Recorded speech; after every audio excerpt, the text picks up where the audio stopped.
Dans l'émission Grande Gueule, le débat du jour a été marqué par deux dossiers politiques qui secouent l'actualité nationale. La libération de Farba Ngom, au même moment, l'arrestation de El Hadji Malick Ndour. Deux situations différentes, mais qui ont suscité une même interrogation sur le plateau. La justice est-elle réellement équitable pour tous? Face aux chroniqueurs, les échanges ont rapidement pris une tournure intense. Plusieurs intervenants ont dénoncé ce qu'ils considèrent comme une injustice visant ces deux figures politiques, estimant que certaines décisions judiciaires alimentent davantage les tensions que la sérénité démocratique. Entre accusations de traitement sélectif, interrogations sur l'indépendance des institutions et inquiétudes sur le climat politique actuel, le débat a mis en lumière un malaise profond autour de la gouvernance et de l'état de droit. Pour les chroniqueurs, ces affaires dépassent le simple cadre judiciaire. Elles posent une question centrale. Assistons à l'application stricte de la loi ou à une instrumentalisation politique de la justice? Une interrogation qui divise l'opinion publique et relance les discussions sur la transparence, les libertés individuelles et le respect des principes démocratiques au Sénégal. Dans cette nouvelle édition de Grande Gueule, analyse percutante, prise de position tranchée et révélations fortes étaient au rendez-vous. Regardez cette vidéo jusqu'à la fin pour ne rien manquer des arguments avancés par les chroniqueurs. Abonnez-vous à la chaîne. Activez la cloche de notification. Laissez votre like et partagez massivement cette vidéo pour soutenir notre travail d'information. daal di tàmbali waxtaan wi door ko ak cour suprême bi nga xamante ne tey da doon saytu ci wàllu audience spéciale ñaari dossier yu bokkul bu ancien ministre bi di Pape Malick Ndour ak ki nga xamante ne moo di maire des Agnam di Farba Ngom gis nañ ne nag ci wàllu woowee juridiction bi dafa libéré ki la di Farba Ngom mu ngi noonu nag di génn pour mën a dellu ca këram ci jamono joo xamante ne dañu gis itam moo di ki la di Pape Malick Ndour mandat de dépôt lañu ko def ci mbir mi nga xamante ne daal bokk na ci affaire Prodac. Alors Omar, nan nga jàngatee tey li nga xamante ne moo nekkoon audience spéciale bi. Bon, pour ce qui est de Farba Ngom, bon, disons que c'est une suite logique, hein, parce que Farba aussi yàgg na ci prison bi boobu ba léegi ci affaire u 125 milliards yi teguñu ay preuves yu leer yi montrer sa culpabilité ñeneen ñi nga xam ne nii sekkoon na ak ñoom dossier bi bàyyi nañ leen. Donc logiquement Farba Ngom dañ ko waroon bàyyi depuis lors donc disons que sax bàyyi bi dafa am ay retard boobu yoon loolu noonu yëpp li ko waral mooy y a eu le procureur bi nga xam ne nii moo doon opposé wu par rapport ak li nga xam ne nii moom mooy libération Farba Ngom. Donc ni ñu ko doon waxee rek depuis lors mooy c'est une grande victoire pour Farba Ngom parce que aussi moom liñ ko fi jot a jiiñ yëpp ne dafa am xaalis boo xam ne ni da ko détourné te xaalis boobu noonu doonul xaalis boo xam ne nii moom en Farba bon boo xoolee par rapport ak sa carrière politique il n'a jamais eu à gérer des deniers publics ndax Farba Ngom bon à part poste député bi nga xam ne nii jot na ko yor amul benn poste benn responsabilité boo xam ne nii am na ko si benn structure gouvernementale moo xam benn ministère wala benn direction donc c'est logique pour Farba Ngom au contraire sax bon Farba j'ai l'impression que si benn côté ses droits n'ont pas été respectés parce que tamit bon li xew nii jàpp nit bon nga def presque 1 an est-ce qu'il n'a pas fait plus d'1 an en prison nekk ci prison bi ñu tëj la comme ça libéré la au moins sax Farba Ngom waroon nañ ko dédommager par rapport ak li nga xam ne nii il a subi en prison léegi nag pour ce qui est de Pape Malick Ndour bon voilà Pape Malick Ndour par rapport à l'histoire des 2,7 milliards depuis lors bon moi j'ai l'impression que il y a eu un acharnement ci ki nga xam ne nii mooy Pape Malick Ndour boo xoolee sax moom poste bi nga xam ne nii def na ko ça montre que moom Pape Malick Ndour en quelque sorte moom lii gisu ko comme benn défaite boo xam ne ni du ko subir parce que ki nga xam ne ni mooy Pape Malick Ndour yàgg nañ ko ci ay dossiers dossier wax nañ fi affaire u nervi yi y a eu des retours des allers-retours incessants au niveau des enquêteurs tey jii nii bon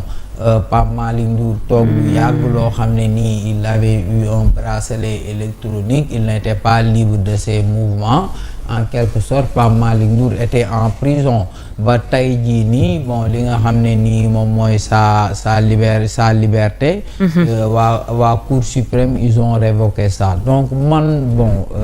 il y a un goût d'inachevé par rapport à l'histoire de Pape Malick Ndour parce que j'ai l'impression que Pape Malick Ndour y a eu acharnement le concernant parce que cette histoire-là je pense qu'on en avait parlé ici mooy l'affaire des 2,7 milliards bi nga xam ne nii dañ ko koy toppee surtout que dafa doon dossier boo xam ni c'est un cabinet privé moom moo ko def c'est pas benn rapport boo xam ne nii Cour des comptes moo ko def wala beneen organe de contrôle boo xam ne nii moom moo def ay saytu gis ni Pape Malick Ndour effectivement dafa am loo xam ne nii ay xaalis boo xam ne da ko détourné temps yi nga xam ne moo ngi gérer li nga xam ne Prodac. Donc Pape Malick Ndour bon aujourd'hui disons que Pastef ils ont finalement eu la peau de Pape Malick Ndour bon parce que boo xoolee ñoom ba ñu toogee ci nguur gi bokkoon na ci nit ñi nga xam ne ni dañ leen singali woon mu am ay aller-retour incessant bon au niveau des commissariats tout ça donc mais aujourd'hui Pape Malick Ndour mujj nañ ko dina dem en prison léegi nag bon xam naa ni son combat va continuer parce que il ne va pas s'avouer vaincu mais c'est quand même dommage parce qu'on a l'impression que de plus en plus les gens utilisent la justice un peu pour faire taire des adversaires politiques. Merci beaucoup alors Momo yow itam nan nga ko jàngati cette situation gis nañ ni def na poste wax na ci li nga xamante ne daanaka moom la gisee cette situation moom Pape Malick Ndour wi nga xamante ne actuellement dañu koy yóbbu prison. Bon waaw xam nga c'est vraiment dommage nag que Sénégal yegg si fii nii. ñun yàgg nañ leen wax na leen yoon bi ngeen jël baaxul ni ngeen koy defee du nii baaxul ñi ngeen topp du ñooñu ngeen war a topp wala ni ngeen leen di toppee sax baaxut yàgg nañ leen ko wax mais commençant par Farba Ngom dañoo ñëw ñu ne Farba Ngom au début avant ñuy ñëw ci au pouvoir dañoo ne woon Farba Ngom xaalis bi waa kër Macky Sall sàcc yëpp moom lañ ko dénk ñu ñëw au pouvoir ñu ne Farba Ngom moom sàcc la jàpp ko moom ak Tahirou Sarr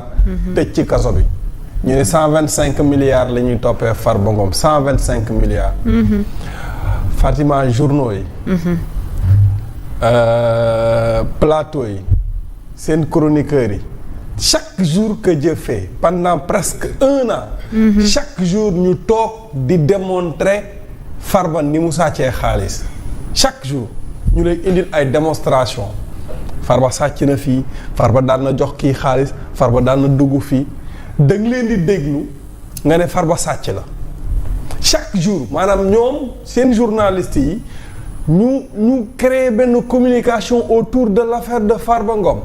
ba yow boo ko dégloo da nga naan Farba mii mooy sàcc bi gën a rëy ci Sénégal ñu xëy ka nga xamante ne moom lañ ko jàppandool muy Tahirou Sarr ne Farba mii li ngeen koy toppee du ci dara ndax Farba sàccaanul man maa ko doon liggéeyloo doon ko fay ñu bàyyi Tahirou Sarr te Farba indi l'histoire des téléphones téye ko malgré sa situation sanitaire dégradée ñu téye ko ci biir kaso bi téye ko foofu noonu ñu xëy tey ñu ne bàyyi nañ ko parce que lan gisuñu lenn lu ñu war a mën a toppee Farba 125 milliards yi ñu koy toppee anamu fu mu jaar kan moo jëloon 125 milliards yooyu kon donc kon li ñu doon wax ne Farba moo ko sàcc ko amuñu ci ay preuve gisuñu fenn fu Farba jaar ba sàcc 125 milliards léegi fa ñu jaaroon ñoom journalistes yeeg chroniqueurs yeeg fañ jaaroon doon yàq deru Farba xanaa danañ fa jaaraat ngir setalaat Farba wala ñu jéggalu ko baalu ko àq non mais parce que tuuma dafa dafa doy waar comment yow nan nga mën a toogee ci ay plateau di teg ci ay tuuma ci deru góor tuuma yoo xamante ni yow tegoo ko fenn ñu naan leen def leen ndànk ndax li ñuy tuddal Farba leerul yéen ngeen ne Farba ko def bay démontrer sax di def ay démonstration ni Farba sàcce ba ngeen ciy kontaan di fecc ba ñu annoncé sax ne Farba feebar na wala Farba ngi ci diggante dund ak dee nga gis des journalistes di kontaan ci loolu di wax naan ko booy dee wax ñu foo denc xaalis bi balaa ngaa dem wax ñu ko jox ko wax ñu ñan ñooy complice balaa ngaa dem ci plateau ñuy waxtaanee loolu. On est dans quel pays en fait ban réew la ñu nekk est-ce que ñun jaawale wuñu Sénégal gi ñu nekkoon ak Sénégal gii ñu jox ñu beneen réew. tuddee ko Sénégal fekk du Sénégal man je ne comprends pas xàmmeetuma nit ñi en fait. présomption d'innocence faatu na ci réew mi ku ñu tuumaal dara dañ naan yaa ko def ci même siège boobu la ñu jàppee ñii ñëpp Mamadou Gueye nii muy wax nii ak ñeneen ñi nekk ci kaso bi yëpp nii lañ leen téewee léegi damaa romb Lansar oto sama xel dem ci Mamadou Sarr. yow koo xamante ne dafa yor entreprise am yor business am doon liggéey. qu'on salue au passage. oui di ko doon ñaanal liggéey génn foofu. dépendrul sax ci papaam mu doon liggéey doon leen jox doon gagné marché état yéen ci seen jëmi bopp ngeen daan jëfandikoo ay otoom mu doon liggéey di gagné xaalisam dignement boobu yéen waxaguñu sax ndax yéen a ngi def politique wala déet nga jël ko taxañ ko sànni ko ci kaso bi. ñam doon employé yëpp dem au chômage entreprise am tëj liggéey amatu fa oto yam doon jaay benn oto nekkatu fa. ñëw garder ko business déet ñu ñëw teg si ñu garder ko. ñu garder ko. di garder ko. oui. bagage am nga yàq business am yóbbu ay nit au chômage. yenn ñu teg ci loxo. yenn ñu teg ci loxo te ba léegi mënuloo ça fait 1 an et quelques mois ba léegi mënuloo démontrer lenn luy wane ne maanaam Mamadou Sarr li nga ko téye ci kaso bi nii dëgg la. dans le fond du dossier sax dégluwoo ko. keroog wax naa fi Daha Diallo. le cas de Daha Diallo ak Pape Malick Ndour c'est presque la même chose. Daha Diallo rapport IGF bi ko épinglé Daha gisagu ko ba tey may wax ak yow. Daha Diallo gisagul rapport bi ko épinglé ba suñ jon yàlla. plus d'1 an mu ngi ci prison bi. 1 an 8 mois xaw ma 9 mois mu ngi ci kaso bi moom lañ njëkk a jàpp ba léegi gisul rapport bi xamal lañ ko boo ñëwee ñu lay entendre nañ la may 1 heure de temps wala quelques minutes nga lire rapport bi